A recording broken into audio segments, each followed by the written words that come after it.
এই সংসারে সব থেকে বেশি কঠিন কাজ কোনটা? কেউ বলবেন যুদ্ধ করা, কেউ বলবেন ধন অর্জন করা, আবার কেউ বলবেন জ্ঞান অর্জন করা সব থেকে বেশি কঠিন। এবার প্রত্যেক ব্যক্তির নিজস্ব অভিজ্ঞতা আছে, আর সেই অনুসারে তার নিজস্ব একটা উত্তর আছে। সাধারণভাবে দেখতে গেলে এই সংসারে সব থেকে কঠিন হলো তপস্যা করা, অর্থাৎ সব কিছু ত্যাগ করে তপস্যায় নিজেকে বিলীন করে দেওয়া। এবার এর থেকে বেশি কঠিন এই সংসারে আর কি বা হতে পারে? এই সংসারে, এই সমাজে, নিজের পরিবারের মধ্যে থেকেও ধৈর্য ধরে সামনে অগ্রসর হওয়া, এটা হলো সব থেকে কঠিন কাজ। কারণ যখন আপনি তপস্যা করেন তখন সেখানে আপনার ধৈর্য ভাঙার মতো কেউ থাকেন না, না কোনো বন্ধু, না কোনো আত্মীয়, না কোনো শত্রু, কেউ না। কিন্তু যখন আপনি এই সমাজে, এই পরিবারে থাকেন, কোনো না কোনো ব্যক্তি এসে আপনার ধৈর্যের বাঁধ ভেঙে দেওয়ার ক্ষমতা রাখেন। তারা আপনার ধৈর্যের বাঁধ ভেঙে দেয়, আর কখনো কখনো তারা অনিচ্ছাকৃতভাবেই সেটা করে থাকেন। কারণ তাদের মানসিকতা আপনার থেকে আলাদা, তাদের কর্ম আপনার থেকে আলাদা, তাদের দৃষ্টিভঙ্গি আপনার থেকে আলাদা, জীবন যাপন আপনার থেকে আলাদা। সেক্ষেত্রে আপনি ধৈর্যচ্যুত হন, প্রসন্নতা আপনার থেকে ছিনিয়ে নেওয়া হয়। সেই জন্য এই সংসারে, এই পরিবারের থেকেও ধৈর্য ধরে সামনে অগ্রসর হওয়া কোনো পর্বতের শিখরে গিয়ে তপস্যা করার থেকেও অনেক বেশি কঠিন। আর যে ব্যক্তি এই সমাজেই, এই পরিবারে, সেই সকল মানুষের মধ্যে থেকে গিয়েও ধৈর্য ধরে অগ্রসর হতে থাকেন, যারা এই কাজটা শিখে নিতে পারেন, তারাই কিন্তু জীবনে আনন্দ লাভ করতে পারেন। এই ধৈর্যই শেষে আপনার জীবনে প্রসন্নতা বহন করে আনবে। তাই ধৈর্য ধরে জীবনের পথে অগ্রসর হন, আর আমার সাথে ভালোবেসে বলুন, রাধা রাধা। এই জীবনে তিনটি গুরুত্বপূর্ণ শব্দ আছে যা বোঝা আমাদের কাছে খুব গুরুত্বপূর্ণ, এবং এই তিনটি শব্দের নিজস্ব অর্থ আছে। প্রথম হলো সঙ্গবদ্ধতা, অর্থাৎ একসাথে মিলে কাজ করতে হবে, একসাথে মিলে পরিশ্রম করতে হবে, সামনে এগোতে হবে। এরকম করতে পারলে আপনার শক্তি বৃদ্ধি পাবে, আপনার ক্ষমতা বৃদ্ধি পাবে, আপনি এগোতে পারবেন এবং অনেক দূরে যেতে পারবেন। দ্বিতীয় হলো আত্মবিশ্বাস। হেরে যাওয়া বস্তুও আবার জিতে নিতে পারবেন। যদি আপনার নিজের আত্মবিশ্বাস থাকে তাহলে আপনি কখনো পরাজিত হবেন না। এবং তৃতীয় হলো অহংকার। জয়লাভ করার পরেও কিন্তু এটা আপনাকে পরাজিত করতে পারে। সেই জন্য জীবনে সঙ্গবদ্ধ হন, আত্মবিশ্বাস রাখুন, কিন্তু কখনোই অহংকার করবেন না। এই অহংকার আপনার থেকে সব কিছু কেড়ে নিতে পারে। এই অহংকারের জন্যই মথুরাপতি কংস নিজের পতনের দিকে অগ্রসর হয়েছিলেন। এই অহংকারকে ত্যাগ করুন, আর আমার সাথে ভালোবেসে বলুন, রাধা রাধা। আমরা যখনই কোনো গাছের চারা রোপণ করি তখন সবার আগে পরীক্ষা করে দেখি যে যেখানে আমরা চারা রোপণ করতে চলেছি সেখানকার মাটি আদৌ উর্বর কিনা, সেই মাটি সেই চারাকে বাড়তে সাহায্য করবে কিনা। যখন একটা চারা রোপণের আগে আমরা এত কিছু ভাবতে পারি, তাহলে কাউকে বিশ্বাস করার আগে আমরা কেন ভাবি না? জীবনে কখনো এই বিশ্বাসরূপী চারা কোথাও রোপণ করার আগে বোঝার চেষ্টা করুন যে যার ওপর আপনি বিশ্বাস করতে চলেছেন সে কি আদৌ আপনার বিশ্বাসের যোগ্য কি না। ভেবে দেখুন সেই ব্যক্তি ভবিষ্যতে গিয়ে আপনার বিশ্বাস ভাঙতে পারে কি না। এটাও ভেবে দেখুন যে যাকে আপনি বিশ্বাস করতে চলেছেন তাকে আপনি বিশ্বাস করলে নিজের জীবনের উদ্দেশ্যে আপনি অগ্রসর হতে পারবেন কি না। আর তার জন্য প্রয়োজন সঠিক সিদ্ধান্ত, পরখ করা, কোনটা উচিত কোনটা অনুচিত সেটা বোঝা। আর তাতে কিন্তু আপনি সন্দেহবাতিক হবেন না, তাতে আপনি আরো নিপুণ হয়ে উঠবেন। তাই যদি আপনি নিপুণ হয়ে উঠতে চান তাহলে বোঝার চেষ্টা করুন, পরখ করে দেখুন, কোনটা উচিত কোনটা অনুচিত বুঝুন। আর বিশ্বাস তখনই করুন যখন আপনি 100% নিশ্চিত হবেন যে সে বিশ্বাসের যোগ্য। আসুন আমার সাথে ভালোবেসে বলুন, রাধা রাধা। রাধা কখনো কখনো আমার জন্য বড়ই সুগন্ধি আতর নিয়ে আসে, পারিজাত ফুলের মালা নিয়ে আসে আমার প্রসাধন করবে বলে, এবং আমার সব থেকে বেশি প্রিয় মাখন নিজে হাতে বানিয়ে আনে আমাকে নিজে হাতে খাইয়ে দেবে বলে, সবকিছু আমাকে প্রসন্ন করবে বলে। কিন্তু আপনি কখনো ভেবেছেন যে এই আতর কিভাবে বানানো হয়? সহস্র ফুলের পাপড়ি একসাথে পিষে নিতে হয়, তারপরে তার থেকে যে রস নিঃসৃত হয় সেই রস দ্বারাই আতর তৈরি হয়। অনেক সংখ্যক ফুলকে অসীম যন্ত্রণা ভোগ করতে হয়, তবে তারা আমার প্রসাধন সামগ্রী হয়ে উঠতে পারে। দুধ থেকে মাখন তৈরি করার জন্য কতটা পরিমাণ মন্থন সহ্য করতে হয় সেটা আপনি জানেন। ঠিক সেই রকমই হলো আমাদের জীবনও। বিপদও আসে, কঠিন পরিস্থিতিও আসে, এর সম্মুখীন হতে শিখুন। মনে রাখবেন, আপনি হলেন সেই দুধ যাকে মন্থন সহ্য করতে হবে মাখন হয়ে ওঠার জন্য। মনে রাখবেন, আপনি হলেন সেই ফুলের মতন যাদের পিষ্ট হতে হবে সুগন্ধি আতর হয়ে ওঠার জন্য, যাকে এই সংসার পছন্দ করে।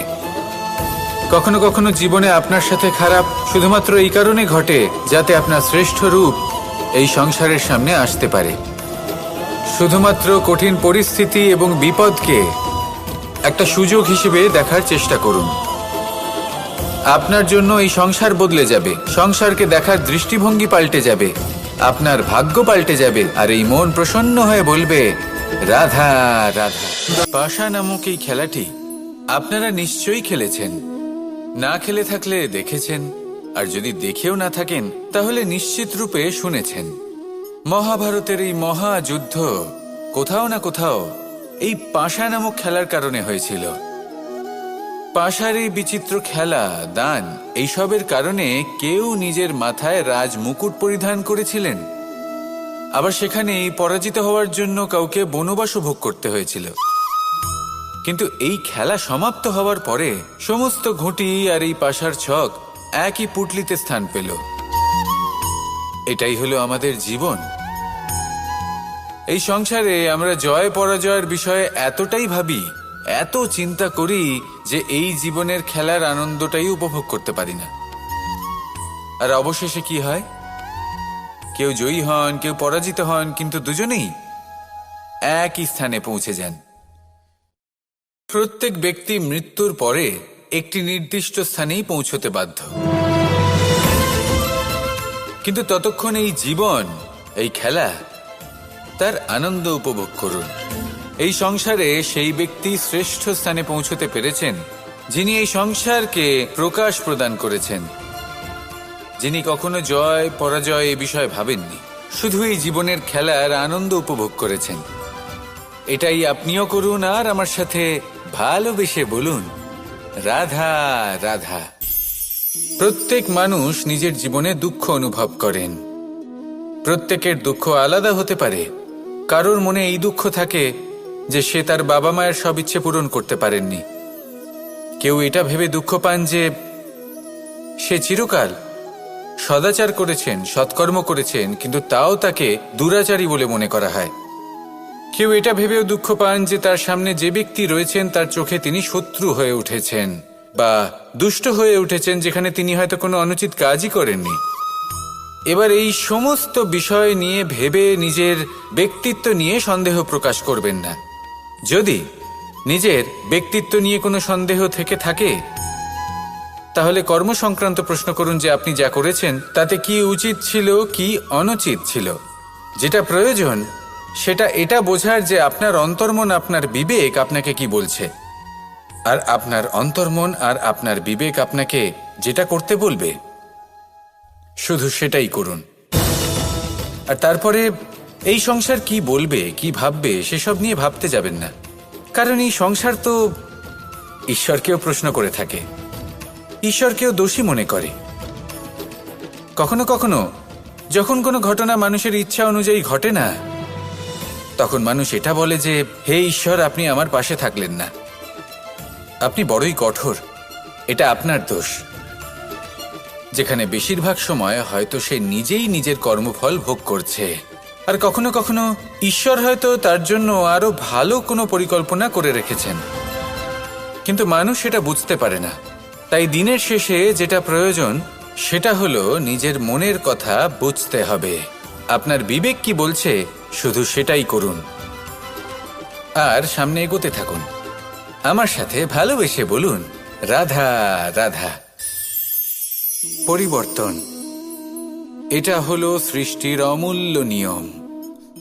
এই সংসারে সবকিছু সময়ান্তরে পরিবর্তিত হয়, এই সময়ও পরিবর্তিত হয়।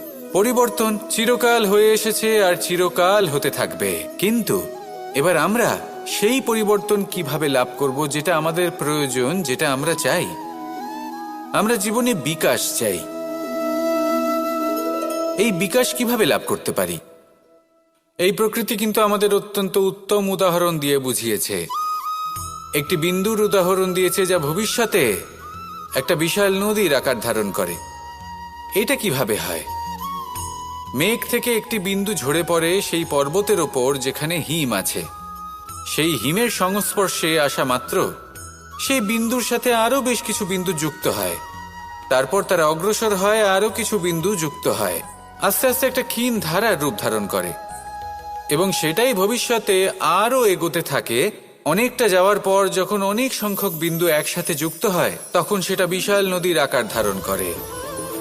এবার আমরা মানুষ বলে আমাদের সাথে এই নিয়মের অন্যথা হয় তা নয়। আমরাও এই প্রকৃতির অংশ, আমাদের ক্ষেত্রেও একই নিয়ম প্রযোজ্য। যখন পরিশ্রম করে অনেক সংখ্যক বিন্দু আমরা একত্রিত করব তখনই পরিবর্তনের নদী প্রবাহিত হবে। প্রয়োজন হলো নিরন্তর পরিশ্রম করা এবং ধৈর্য ধরা। এটা করতে থাকুন, জীবনে সব কিছু লাভ করতে পারবেন, কারণ প্রকৃতি আমাদের এটাই শিখিয়েছে।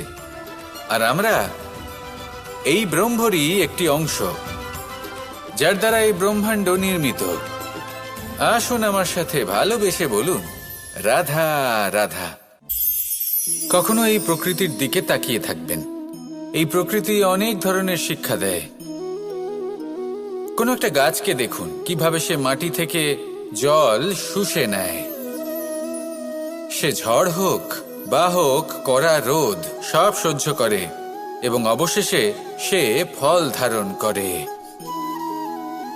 আর সেই ফল উৎপন্ন করার পরে সে ফল কিন্তু সে নিজে গ্রহণ করে না, এই সংসারকে প্রদান করে, যাতে পশু পাখি মানুষ তারা এই ফল গ্রহণ করে শক্তিশালী হয়ে উঠতে পারে, সুস্থ থাকতে পারে।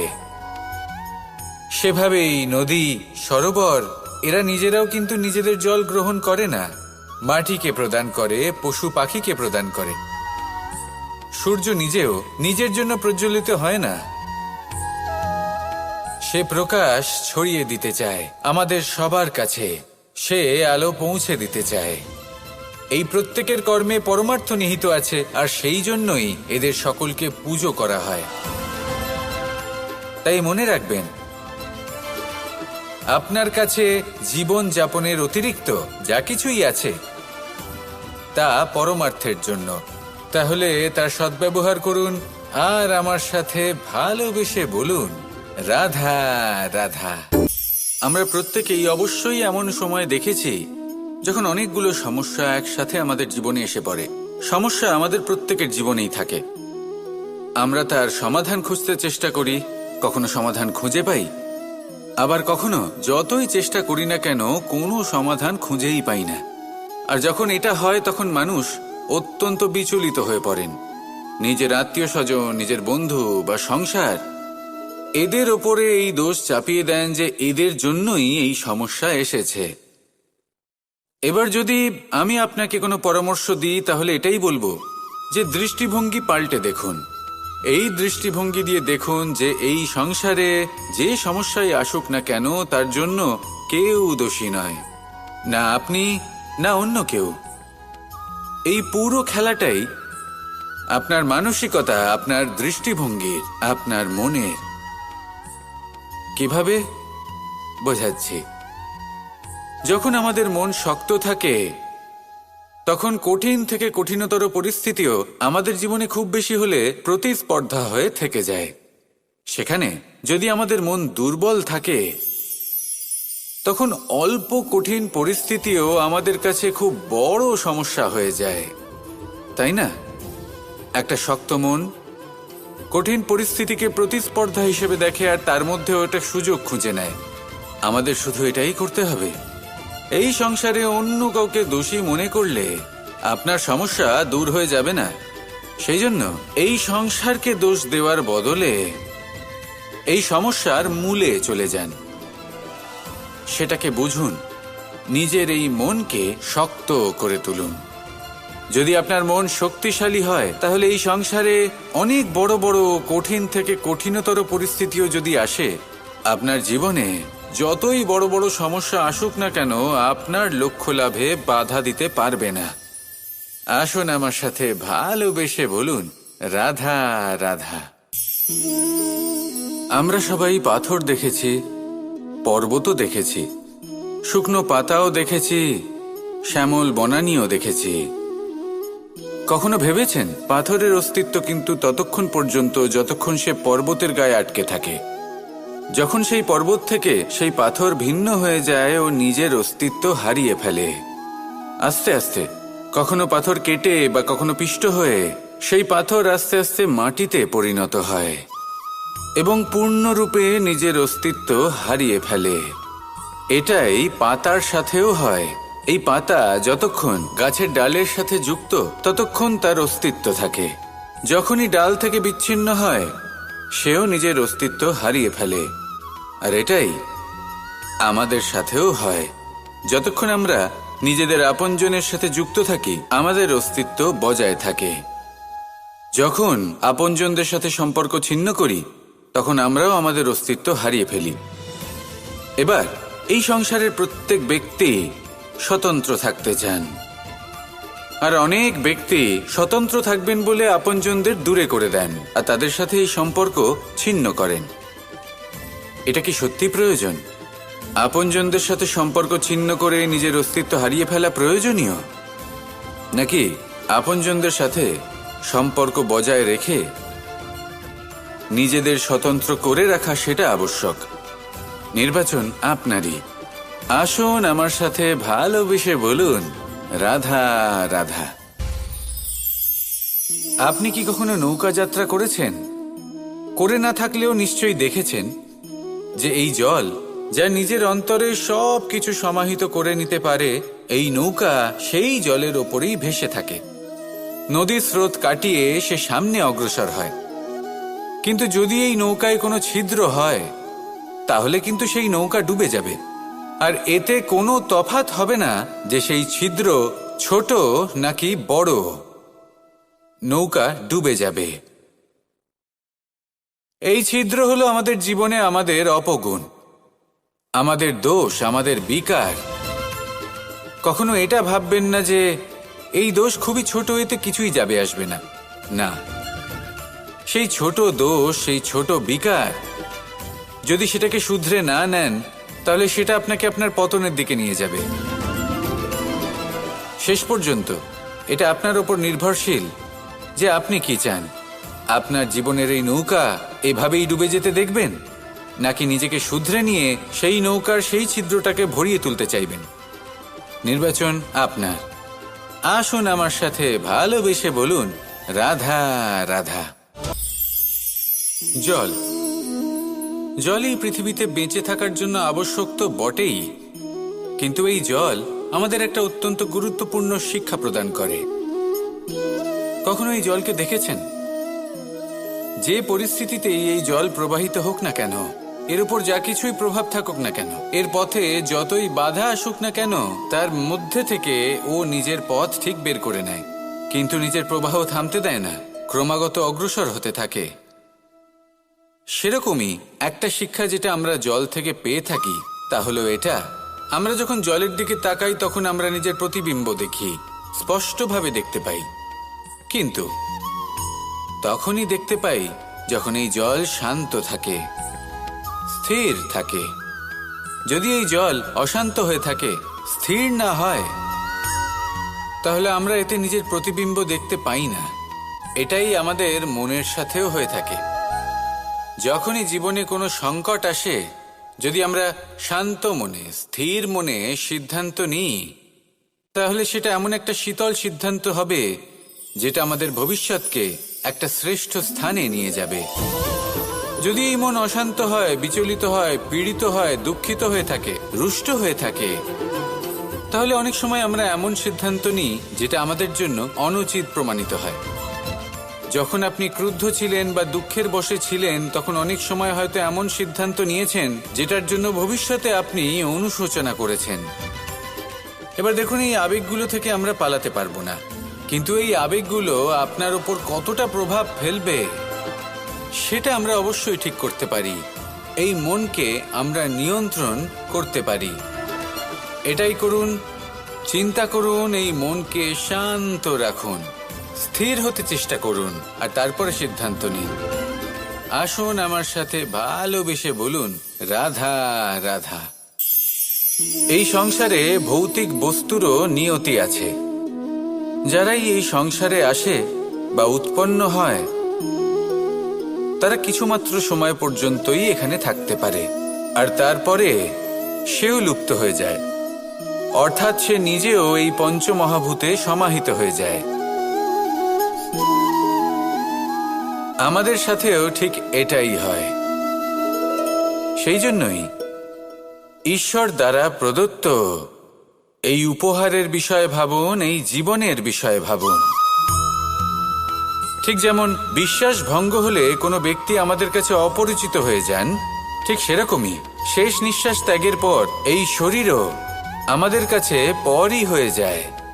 তাই এই শরীর থাকাকালীন শ্রেষ্ঠভাবে একে সদ্ব্যবহার করুন, এই জীবনে শ্রেষ্ঠ কর্ম করুন।